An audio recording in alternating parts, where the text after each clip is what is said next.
Original, tulad ko. Mahalagang paalala, ang Lemextil capsule ay hindi gamot at hindi dapat gamiting panggamot sa anumang uri ng sakit.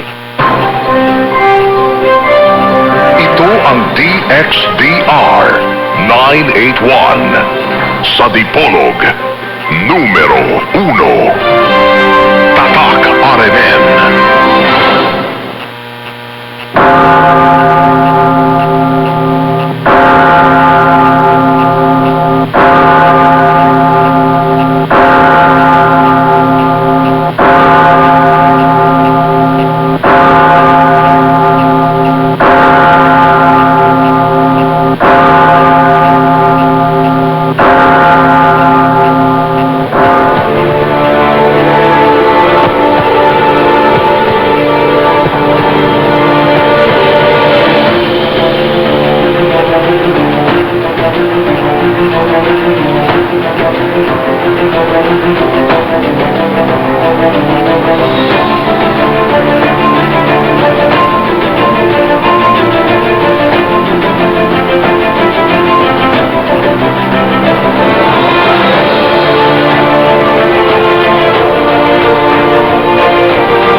Okay, aniya na usab ang tulumanon nga giuluhan ang kahayag sa pagtuong Katoliko uban gyapon ining ubos ninyong alagad sa mong tulumanon, Silbert Donduyano Sr. alias Veritas. Mag-auban gyapon nato dinhi sa istasyon ang atong mga kasama sa technical side, si kasamang radyoman Danny Luod ug usab si kasamang radyoman Tax Ilumba. Sa gawas ang atong mga kauban gyapong radyoman si Rinaldo Cuenca ug usab si Gion Ilumbaring. Pasiunang patimbaya sa gyapon sa atong amahan dinhi sa istasyon ng atong station manager si kasamang Edgar Dagumo uban na sa iyang mga kaubang mag-radyoman. Ang atong pizza karon, pizza 9 no, sa bulan sa Pebrero tuig 2020. Maayong adlaw sa Ginoo sa gihapon kanatong tanan. Okay, ang atong isgutan karon no, palain sa ta. Okay, napanahon pod sa kung wa ko malimot no, miaking adlaw sa tulumanon po dinhi sa istasyon no, sa Straight to the Point. Nahisgutan ang isyu mahitungod sa kining panagpulag kon divorce gani ni Salmot Mampunta ni Alto ug karon atong sumpayan ang atong gisalmot dinhi sa atong tulumanon ngano ang atong simbahang Katoliko mo go against o musupak anang gidusuron sa kauluhan nga kanang magbato na taog balaod nga ialaw o itugot na ng divorce o panagbulag o kana bang divorce nga giluag gibadbad jud ang higot no sa kaminyoon ato biyang timan ano nga diha sa kaminyoon no, sa atong pagtuo ang Kristohano no diha sa Biblia diha sa kasal ang gahiusa gyud nato ang Dios no ang gahiusa nato ang Dios unya giingon diha sa basahon ebanghelyo nga giasoy ni San Mateo no sa kapitulo 19 nga ug unsa gani ang gihiusa sa Dios dili gyud na pwedeng bulagon sa tao. O diya sa Malakias 2:16 kanang divorce o panagbulag kana bang gibadbad ang higot sa kasal no. Ang Diyos na silag ni ana no. Basahan ninyo sa Malakias 2:16. God hates divorce. Mao na nga sa pagtuong Kristohanon, particularmente Katoliko, supak gyud anang divorce. Bisan pag gusto nato na no o kita mga tao. Mao bitaw nga sa pagsalmot nato ni adto moingon ta nga personally siguro murag muuyon ta. Okay. Pero dilibot pasabot nga kung muuyon ta sakto na no. Kay dili man tanang gusto sa tao makaingon na ta nga husto na atubangan sa Dios. Kay ang huna-huna sa Dios matud pas basahon ni Isaias, habog ang huna-huna sa Dios dili pareha sa huna-huna sa tao. Og sa proverbio pod gisgutan nga adunay huna-huna sa tao nga para niya insakto siya pero dili di ay no gani naghatud hinuon niya sa kamatayon. Mo nay prueba nato nga dili kita makasalig sa atong kaugalingon lang kanabang pangwinta no o tawhanon no.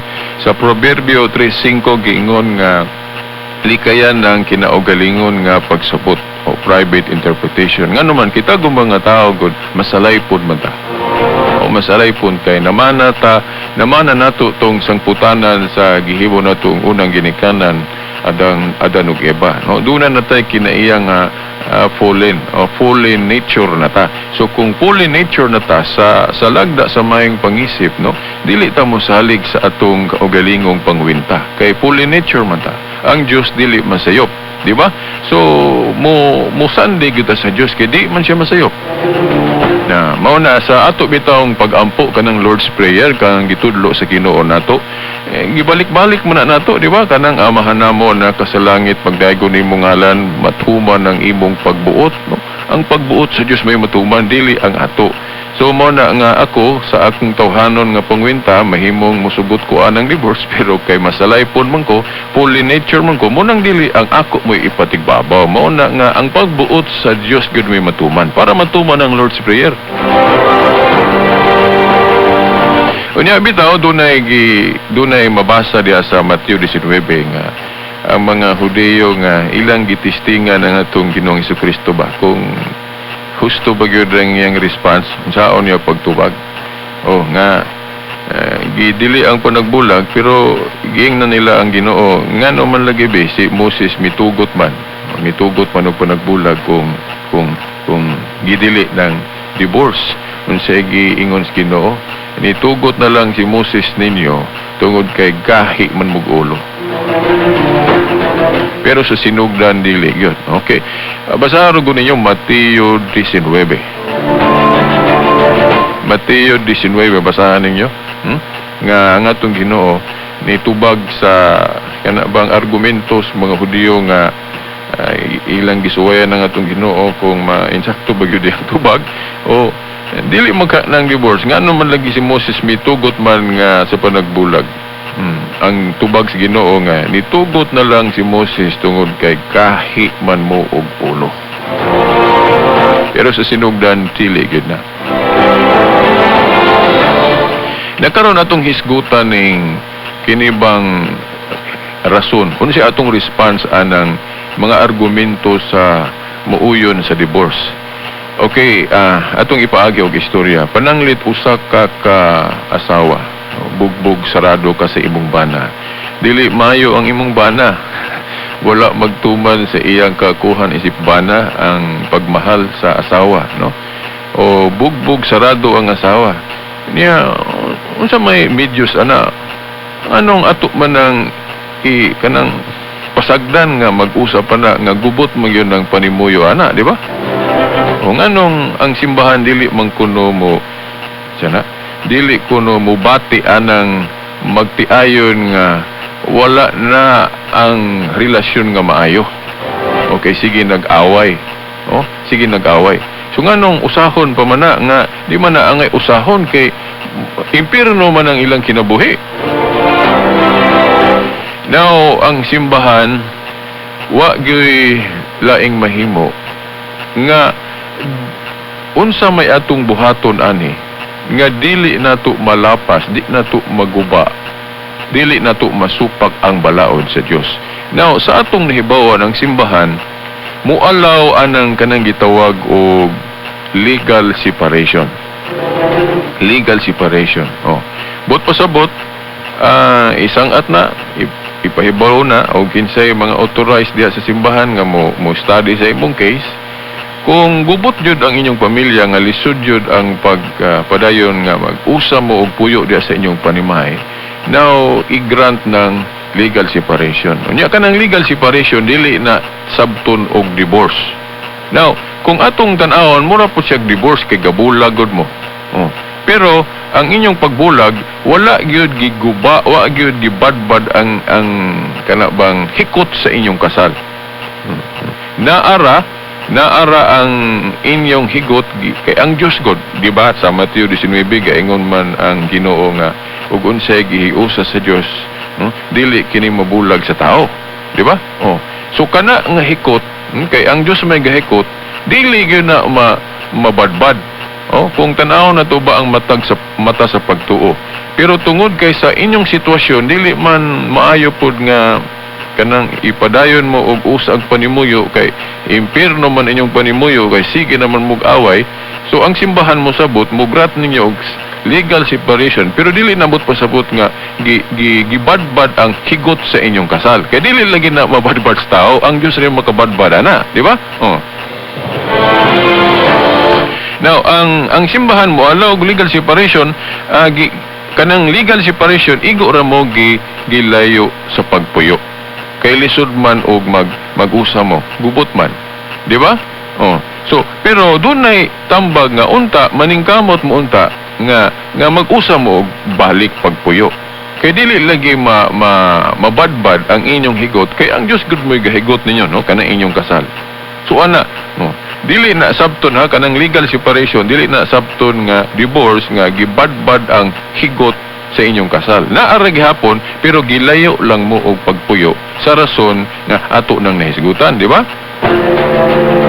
Dayon kanang legal separation dili po na sabton nga kanang gitawag og annulment. Lahi po ng annulment. Ang annulment musugot gihapon ang simbahan ana. Kanang annulment dili po na siya sabton nga divorce kay kanang divorce lagi pag badbad mo na sa higot sa kasal. Now kanang annulment deklarasyon na siya nga kadtong kasal nga ginaisip pag-una dili to valid nga kasal. Sabton nga kadtong kasal nga giingon nga gi-annul kung ma-annul na dili to sabton nga valid. So declaration nga null and void. Unsa may pananglit ana pananglit dunay gikasal babae ug lalaki gikasal nga ang tinuod nga istorya ang babae di ay wa gyud tinud-anay mahigugmas lalaki. Pero wala na nahibawan sa pari, nagpakasal sila kay gihadlok ra di ay nabang gihadlok ang babae nga magpakasal nya nisugot na lang pero sa tinud-anay wa to siya mahigugma, di gyud ta siya makigminyo tungod kay gihadlok siya nga patyon kung di siya makigminyo then iya pong ginikanan gibaharan siya nga hasta imong pamilya mamiligro kung di ka mosugot. Sumotong nisugot na lang ang babae bisag wala siya gugma. Nya wala na makit-is pare, wa man kay balong pare. Nga ingon ana ding sitwasyon mo nang nahimo gyud ang kasal, ang seremonyas. Pero dili to matawag og balido nga kasal kay wala man ang requirement sa kasal gyud nga tinud-anay kana bang naghigugma gyud ang duha, di ba? Kanang kaslon gyud sa pare kanang valid nga kasal gikinahanglan man diha nga naghigugma gyud ang duha, di ba? Gikinahanglan yun ng gugma gyud sa usag-usa. So kung dunay requirement diha sa balido nga kasal nga wala, So invalid na. Pero wala na madeklarar og invalid sa pari sa dihang gikasal sila tungod kay wa man kahibalong pari may mag-Diyos ng pari nga makahibalo gyud og unsa nang mga gipang topic diha, di ba? Oh. So dili po na sala sa pari, no? Kay wa man kahibalong pari. So nakahimo siya og seremonya sa kasal nga without knowing nga invalid ito. Unya karon sa dihang na kasal na lagi din na nahibaw-an na nahibaw-an bisag awahin na nahibaw niya ang simbahan dunay authority kanang gitawag og binding and loosing pagdili og pagtugot. So naa diha dayon niya mahimo ang pagdeklara og null and void mo na annulment. But pasabot walay kasal nga balido nga nahitabo kay ngano invalid man, di ba? So mo na atong giklaro ninyo nga unsay kalainan anang annulment og divorce. Kanang divorce pagbadbad sa higot sa kasal. O kana bang giusa mo din giluag. Unya kay sa pagtuo laging Kristohanon dili mo na pwede nga ang tao may mubadbad. Kung sa lagi giusa sa Dios, di mo na mabadbad sa tao. Unya na may mga hinungdan mga reasonable nga mga dapat po natong unahon. So mao na nga ang main Dios nga giallow sa simbahan kana ra yung annulment og legal separation. No? Usbo na to kanang annulment og legal separation dili na gibadbad giluag ang higot sa kaminyoon. No? Ang legal separation igo lang mo gilayo kay gubot man kung magpuyo mo. Di ba? Dayon kanang annulment pod declaration of nullity. Meaning kadtong inyong kasal dili to tinuod kasal, invalid to kay wala man ang tibuok nga requirement sa dihang gikasal mo. Wa man kay balong pare nga naa di ito'y butas. Dunay buslot tung inyong pagpakasal. So yun ana. So kanang medyos nga gitugot sa simbahang Katoliko, mao na medyos nga natagaan og medyos, di ba? Unya wala malapas ang balaod sa Dios. Di ba? Kay kung mualaw gud og divorce, malapas man maguba man ang balaod sa Dios, di ba? Dili man mao na unya ang usapa sa common kaayo nga dili gud maayo ng divorce lagi kanang sangputanan ba kanang mga bata luoy kaayo.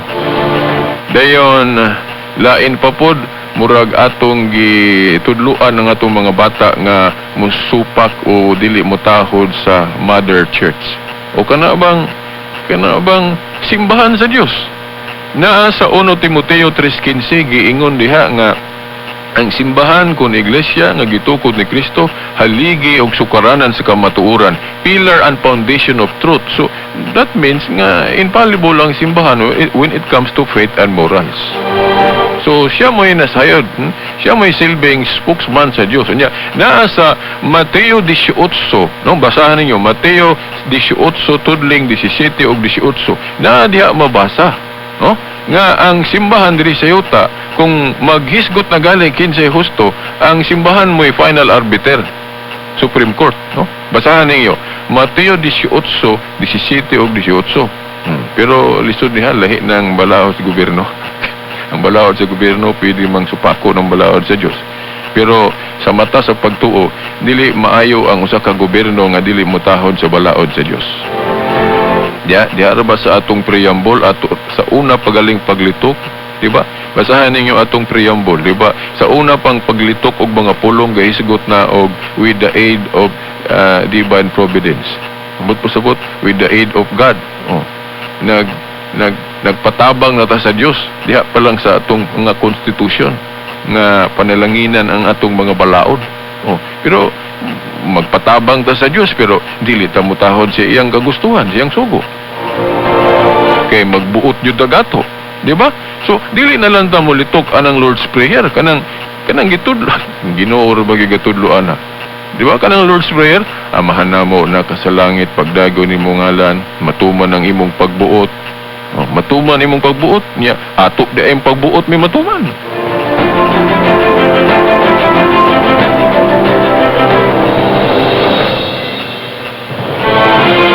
Kunya abi ninyo kitang Pilipinas, dili man ta angay gyud mo maawat-awat sa ubang nasod nga ni sanong ana, no? Timan ibiya nga ang pinadayag gahisgot nga ang yawa daw ni daog o nakalimbong o bitaw nga dunay nangutana nga biritas ang tinuod nga simbahan universal man ka pang tibuok kalibutan. Unya kay ang yawa universal mapod kay ang iyang panglimbong pang tibuok kalibutan mabod na tinuod bitaw na.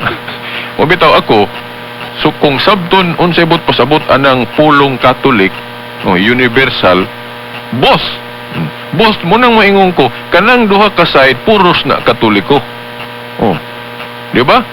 Ang kalainan lang sa duha ka Katoliko, kining yawa ang iyang pagkakatoliko nagtudlo og binuang, meaning kana ba ang kadautan.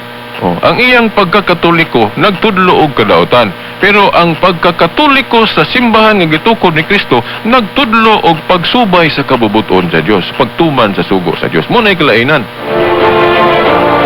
So atong klaruhon na duha ka pagsabot anang paggamit sa pulong Katoliko. Oh? Katoliko nga gipalukop ang kadautan o kanang Katoliko nga ang gipalukop kabubuton sa Dios, sugo sa Dios. Ya mo man na ang gipakaylap sa simbahan Katoliko pagtuman sa kabubuton sa Dios. Unang dili ta mo undang og litok anang Lord's Prayer nga gitudlo sa Ginoo. Naagali na sa atong rosaryo, di ba? O kanang Lord's Prayer giapil na to na pero gani sa wayon man na kanang atong rosaryo. Naaman ta diha ng prayer nga gitudlo sa Ginoo. Kanang lituko ng Lord's Prayer, kanang Lord's Prayer mo man gitudlo sa Ginoo, di ba?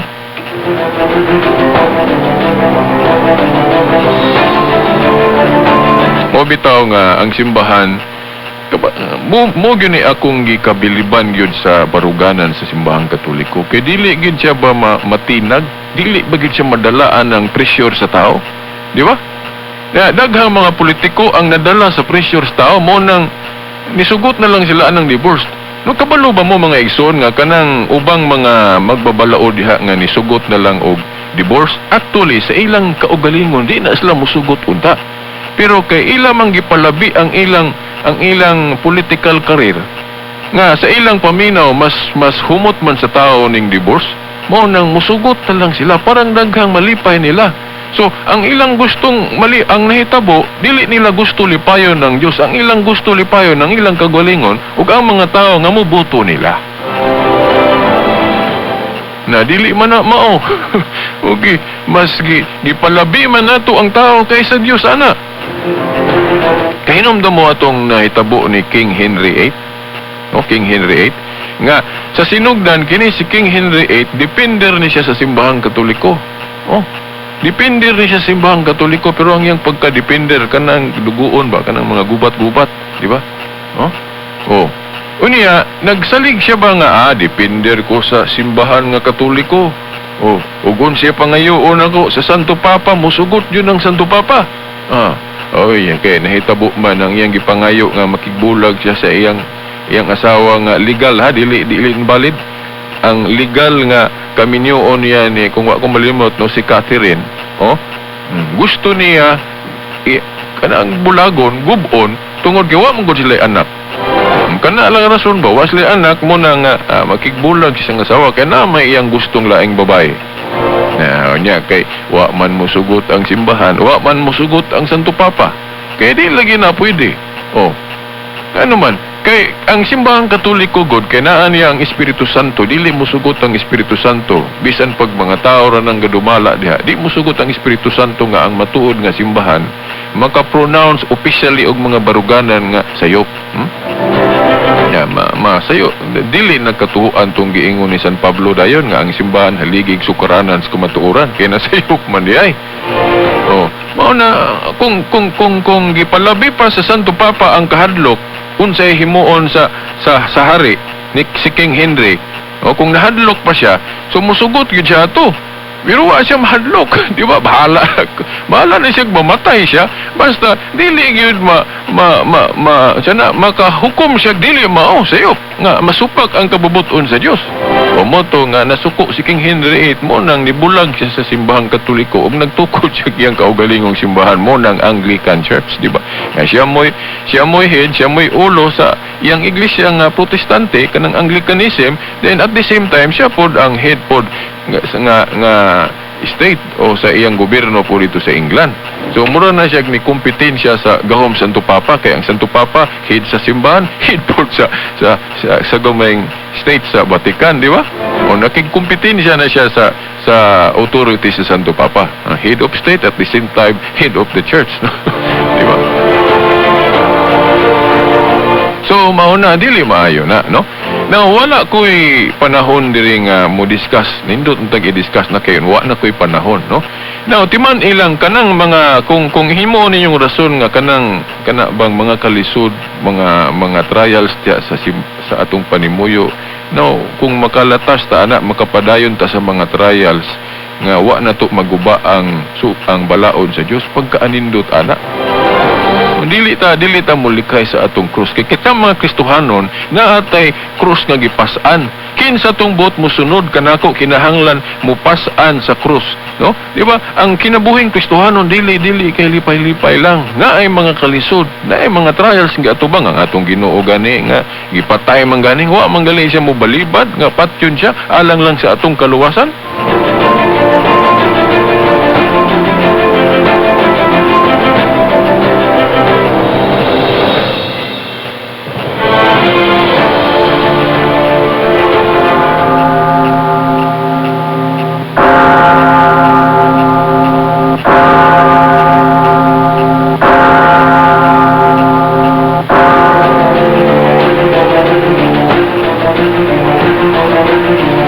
Okay, sanglit wa naman tay igong panahon o baga tinahod nga tigpaminaw.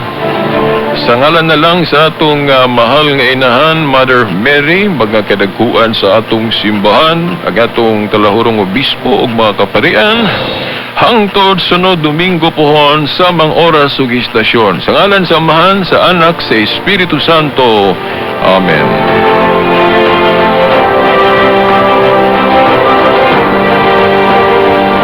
Radyo mo nationwide.